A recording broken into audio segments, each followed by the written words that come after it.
Welcome, everyone, to the Entertainment Buffet podcast feed. I am one of your hosts, Brandon Prosek. Before I jump into this mini episode, I'm just going to go ahead and start off the bat and say that Entertainment Buffet has a sponsor, right? Like all the professional podcasters do.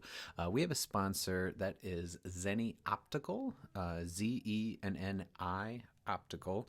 This is a place that I personally have purchased probably 15 different pairs of glasses from over the last 3 to 5 years.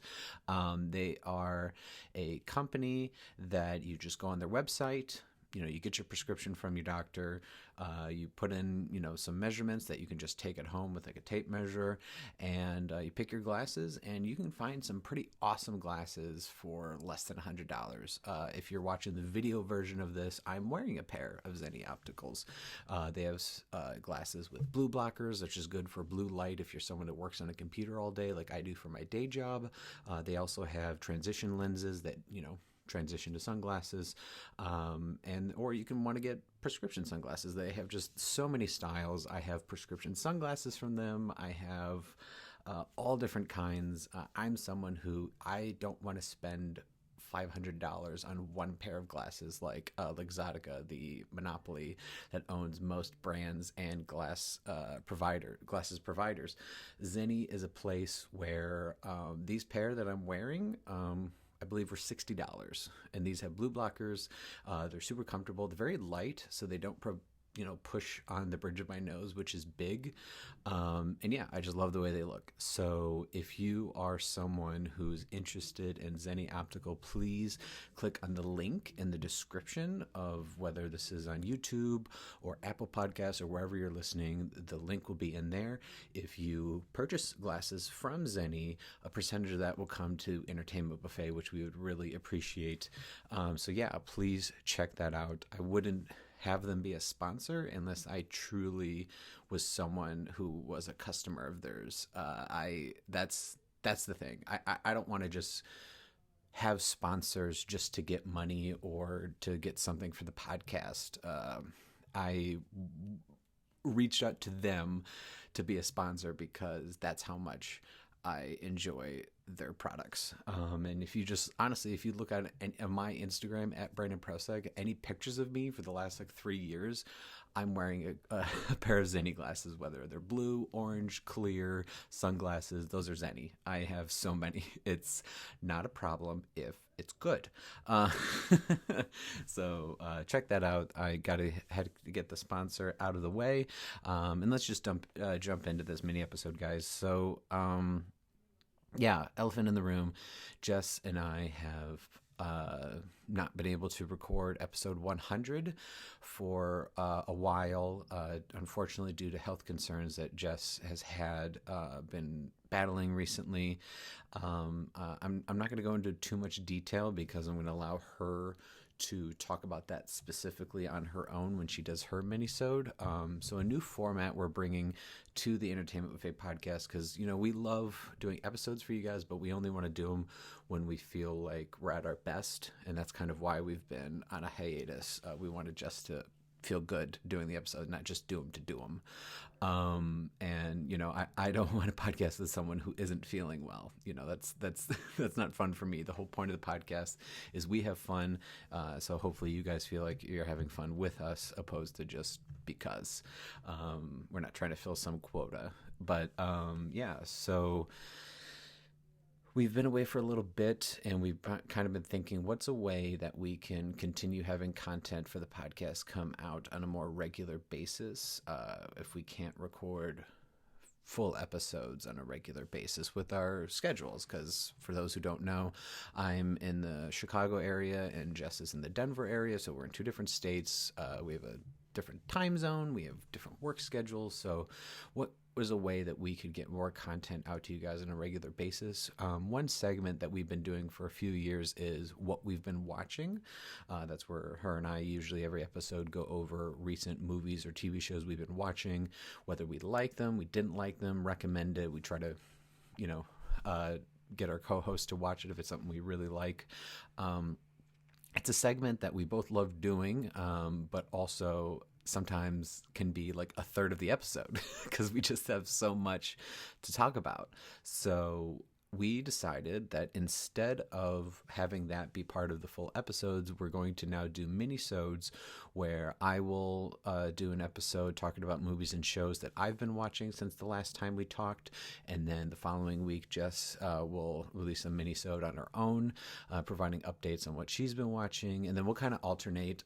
There will be things that we both watch together that we'll want to maybe discuss on a specific film or show, whatever that may be. But yeah, so that's something that you can catch on the Entertainment Buffet podcast feed if you're someone who just listens to audio, or these will be available in video form on YouTube, Entertainment Buffet YouTube. So yeah, guys, that is something that we're looking forward to doing. It's something that, at least 3 to 4 mini-sodes coming at you every month. We don't have a for sure release day every week. We don't like to schedule a specific thing because, let's be honest, guys, when I listen to podcasts, I don't listen precisely on the same day they drop. It's when you're available to listen to them. So, yeah. We have those coming your way. We are going to be recording episode 100 soon. We're just starting October. I'm recording this on October 3rd of 2021, which is my 4-year divorcery. Thank you. I'm accepting gifts for my 4-year divorcery on Venmo at entertainment-buffet or entertainmentbuffet@gmail.com on PayPal if you'd like to give me a 4-year divorcery gift. Some people have, and I'll just say if you do gift those Venmo or PayPal accounts, that money is going to go to Entertainment Buffet. And one thing that we're working on right now is a passion project of mine, which is a comic book. And we have an artist in Britain named Fiona Oakley who's crushing drawing out the first issue of a 6-issue comic book that I wrote. Basically that money isn't going to go to my pocket to go fuck around with. It's going to creative stuff that I want to get out in the world and get to you guys. So anyway, let's jump in. What have I been watching lately? It is October, so I think I'm just going to kind of skim over what I watched in August and September. So first I'll start with movies.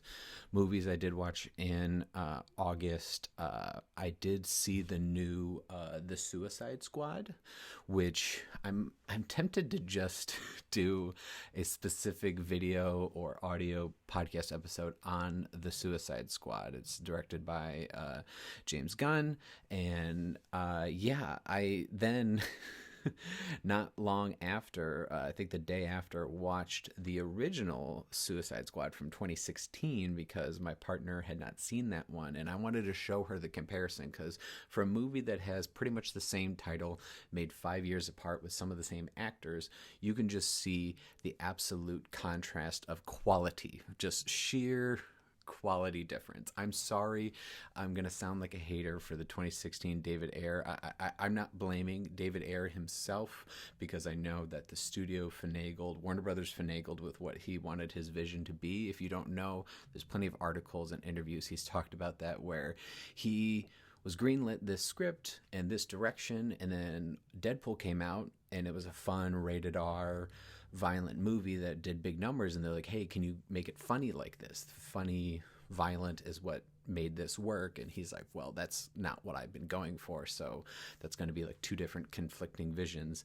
And then their marketing team displayed a fun, violent trailer with Queen song, which I think everyone was just distracted by Queen, and that's when everyone thought it was going to be awesome just because they thought the trailer was good. But if you really watch that trailer and watch that first Suicide Squad, you see why it was not well received. But I will just talk about the new Suicide Squad, which was exactly what Suicide Squad should be. It is violent. It is fun. It is dark. it kind of gets a violent. It's kind of like they tried to marry Guardians of the Galaxy with Deadpool, which I know that I'm not saying that James Gunn was just copying, his own previous work on Guardians of the Galaxy or Deadpool, but I think based on the vibes I've always gotten from the Suicide Squad comic books is the tone that they've always been. He really made a movie where you didn't know who was going to live or who was going to die. It had me cracking up in the theaters. It went to some dark places. But one thing I'm going to say about the Suicide Squad movie is I don't think everyone is fully understanding how many political messages that James Gunn was actually putting into his movie. Like, if you really look at the true villain of that movie and the things that it is saying about politicians in certain countries and certain views. That's the type of movie I want. I want to have fun. Sure, there's some cool action for those who want action. That's not my number one thing. I thought it had great character moments. It was fun. It had some good messages behind it. And just overall, like, I don't know what else you would have wanted out of that type of movie. There are, of course, people that are saying, oh, it's like the best comic book adaptation movie ever, or some saying that it's whatever, it's just a different version of Guardians. The guys, like, you got to stop comparing things to either be the best or the worst. You got to stop comparing one thing to another. You got to just go into it and enjoy the ride, because James Gunn takes you on a really fun ride. So that's what I'll say about that. I can always talk about that further if some people want to hear my thoughts on comparison of the two Suicide Squads, only 5 years apart, almost to the day, and just one I'd give an A+, and the other one a D- at best. And that's not me being mean. That's not me being a hater. That's just straight up watching the two a day apart and seeing how different they are. And I will say, if anyone's curious, if you haven't seen the new Suicide Squad movie, you're probably wondering, do I need to see the other one in order to understand this? And let me answer that question. No, you do not need to have seen the one from 2016 to understand what happens in the one in 2021. Even though some of the characters are the same, here's the thing, guys. Over the years in comic books, we'll just say with, a character that everyone knows, Spider-Man. Spider-Man has been written by countless writers at Marvel over the years. There have been different versions of him, whether it's race, gender, timeline, just different versions of Peter Parker in itself. You don't need to read the others to understand the others, and that's what I feel like it is with Suicide Squad. Is David Ayer made his version over here. Here's a Suicide Squad by James Gunn. Similar characters, similar premise, but two completely different authors with a completely different vision. So that's what I'll say about that. Is you don't need one without the other. It's basically just reading a set of characters done by a different creative force. One which is just, I'm sorry, superior. But yeah, anyway, that is the first movie I saw in theaters since the pandemic. So August 2021, I hadn't seen a movie in theaters since January or February of 2020, which crazy to think about. Other movies I saw on Netflix, the movie Tig, a documentary about her life and things that she's gone through in relation to her comedy and her personal life. A lot of fun. Rory Scovel, Live Without Fear, is a stand-up special he released on YouTube, where what was interesting about this stand-up special is that he recorded, I believe it was 5 or 6 shows, like a Monday through Friday or Monday through Saturday, I believe, where every show he didn't have material that he went up to just do. He went up to just play around and see what happened and pretty much improvise a special every night. And then he just kind of took clips from that for this special. And yeah, it's a lot of fun. It's on YouTube for free, so check that out. I saw A Hitchhiker's Guide to the Galaxy for the first time. Insanely stacked cast at a time where I don't think a lot of those actors are super known. I saw Paddington for the first time, which was just a delight. And then moving on, I did see Shang-Chi and the Legend of the Ten Rings in theaters. The first time I had, seen a Marvel movie since Endgame, or no. What was the last Marvel movie that came out in theaters? Oh, I did see Black Widow early in the summer. Never mind. That was the first movie I saw in theaters. Scratch that. But yeah, Shang-Chi was a lot of fun. It has a very unique place that it goes. It kind of makes you think the story's going to go this way, and then they do just go in a funky direction that I enjoyed. Not my favorite Marvel movie that they've ever done, but I enjoy that it was a new character that we haven't seen for the last 10 years over and over and over again. So I am working on, I mentioned earlier, my comic book. It's a Western monster movie, so I've been trying to watch some old Westerns, and I saw The Train Robbers with John Wayne. Atrocious. Just straight up atrocious.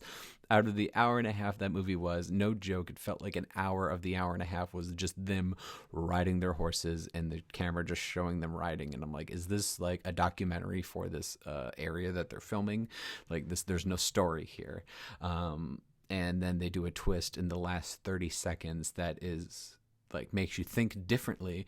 But then there's no payoff. So it's just an unwanted twist. And when I mean 30 seconds, that's not an exaggeration. I mean, twist happens, 30 seconds go by, and then credits. And it's just awful. So don't watch The Train Robbers.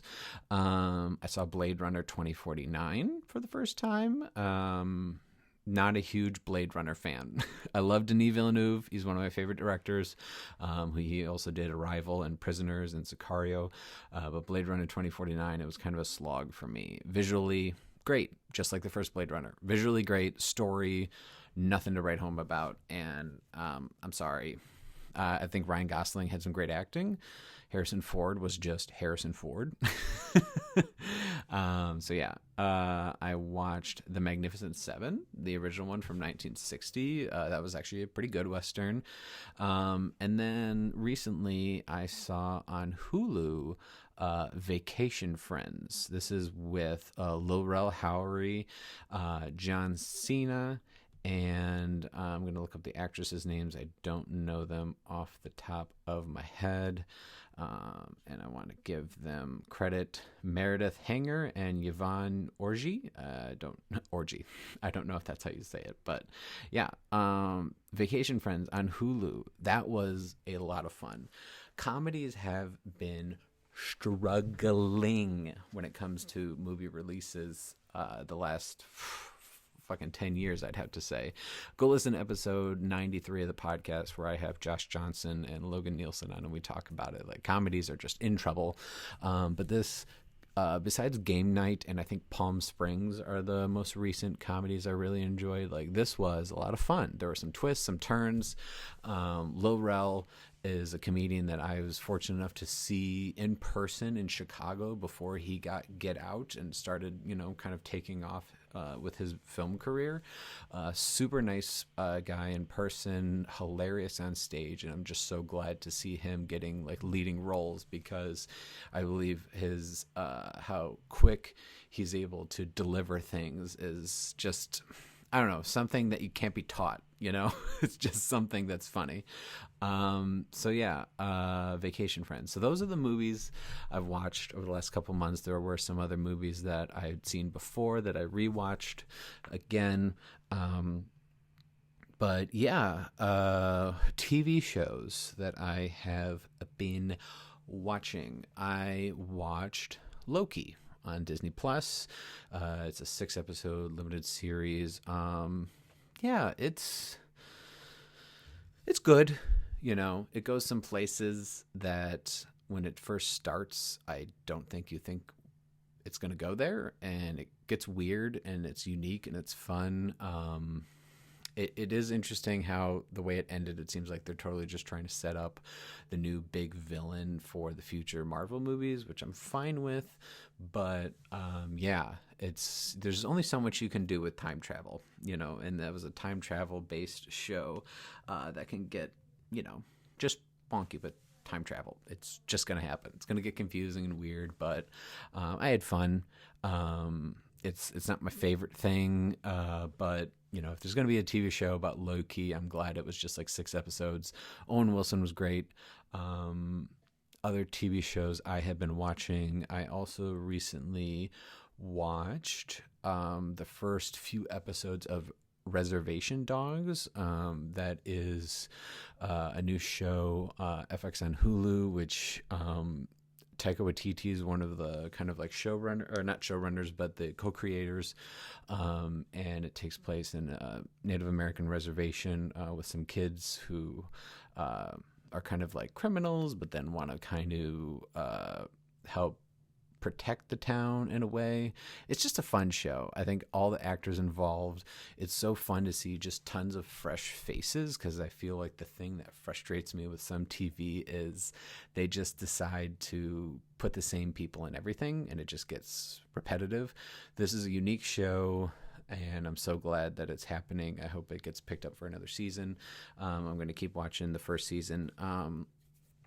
Also, I have seen the first few episodes of Why the Last Man, which is a new TV show that they've adapted after the graphic novel of the same name. It came out, I think, 2002-ish. It's like a 60-issue comic book series, Why the Last Man. Basically, every living being with a Y chromosome dies suddenly, except for the lead, one of the lead characters, Yorick, and his pet monkey. Otherwise, the world is just ruled by, women or trans men, and like what that looks like, where just literally half the population dies suddenly. I like premises that are really broad like that. It's sort of post-apocalyptic in a way, but not fully there quite. But I'm looking forward to it because I think that the actors that they've cast, they have a good set of characters. I am going to pick up the graphic novel to kind of see where that, kind of where they differ. One that I recently watched was Umbrella Academy. I read those graphic novels, but also watched the TV show, and I loved how they were similar but also different, but they still felt like the same tone and same energy, and that's the main thing for me. I'm not someone that is, when you look at adaptations, that things need to be exactly like this way. It's just, if you're going to make changes, they have to still, in my eyes, be in line with the vision of the story, for it to still makes sense why that choice was made. So far, since I don't know Why the Last Man, the novel, from what I've heard, a lot of the castings are pretty accurate, but yeah, we'll see how that goes. I like seeing the cast is all females except for one guy, but they do address trans characters, because it's not just a male female thing. It's all beings with the Y chromosome. Therefore, there are trans people who are alive, and I'm just glad that the show addressed that, because if they just said male female thing, then there's clearly people that are like, well, we don't fall in line with that. Say what you will, but anyway, other shows that I watched, for those who are wrestling fans, I have been keeping up. I always read the results, or at least watch highlights of All Elite Wrestling Dynamite and AEW Rampage. I did go to All Out live in Chicago in September. That was incredible. So wrestling fans, if you watch WWE, don't. It's just bad. I'm sorry. The wrestlers are talented, but the writers and Vince McMahon being in charge of creative, it's not going to get better until he allows the wrestlers to actually do what they're talented at, which is storytelling in the ring, and let them wrestle the matches they want to wrestle. Whereas like AEW lets their wrestlers cut their own promos, lets them wrestle the matches they want. They make everyone feel important, and even when characters lose, they still feel important. But anyway, that's a little wrestling aside. So that is what I have been watching for the last couple of months. I would love to hear recommendations or anyone's thoughts on, things that I named. What did you think? And would love to hear your thoughts. Jess is going to be at some point dropping what she's been watching. So stay tuned for that. And these mini-sodes, guys, they're not going to be, always this long. Sometimes they're going to be short. Sometimes they'll be longer. It really depends how long we're going to want to talk by ourselves without having someone else responding. That's what I've been watching. Tell me what you've been watching. Please, like, subscribe, share, all that stuff with Entertainment Buffet. It's really appreciated. And we will talk to you guys next time.